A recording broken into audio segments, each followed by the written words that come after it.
Hey everyone, it's Martin. I wanted to talk about the whole Russian thing. Anyway, the media right now would project that, Trump has kind of all been in collusion with the Russians since, he was a candidate for president as opposed to, anybody else. You would think that it would make sense that we would look into the other side, who's actually been documented to see some type of, they haven't really been documented, but there is evidence to suggest that the Russians did interfere with the Democrats' whole thing. So, we like to sit there and paint the bad guy image onto somebody, but, realistically, it's not necessary. As far as, looking at all the kind of crap that's been going on politically in the last couple of years, look at that really botched Iranian deal, so that was really much of, a piece of shit deal altogether, to where we basically allowed them to go ahead and work on nuclear weapons and everything.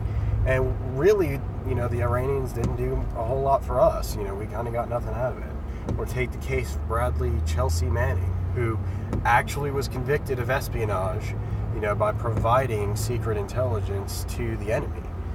So, we like to look at these things, and he's now the poster child of the transgender movement. He's back on active duty. He's been released from prison. His sentence was commuted right before Obama left office.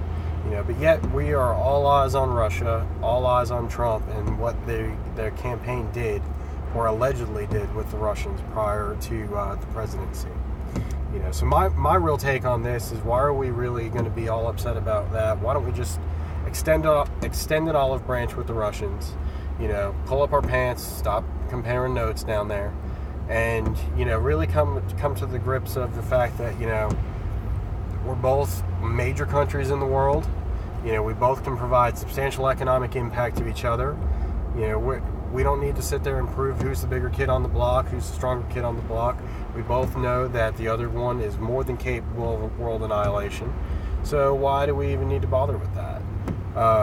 It seems to me that we really need to focus more on extending the olive branch than we do need to go ahead and attempt to go to war with each other. That's kind of stupid. But again, the media wants to project that, the Russians are the most evil country on the face of the earth. They're not. There's way more evil out there than the Russians will ever lead you to believe. I mean, hell, look at ISIS. ISIS isn't even a country, and they are literally the most evil thing that has ever walked the earth in modern history, probably since the Nazis. Maybe the Soviet communists, but right now they're winning the war on, who's the most evil. It's not the Russians. The Russians want to kill them just as bad as we do. So anyway, stop thinking about the Russians. Look at the big picture. What did Trump allegedly give to the Russians? What did Hillary Clinton allegedly give to the Russians? Did it actually make an impact on us, economically, politically, anything like that? Because, we have all bigger problems in the world than just that. Okay? That's my little rant on Russia and how the administration is doing with that. I know you may or may not agree with me on the whole thing, but at the very least, I think by extending a peace offering, pulling the pants up, stop seeing who's bigger, we can get along really well on the same street. All right, that's it for the Russian talk.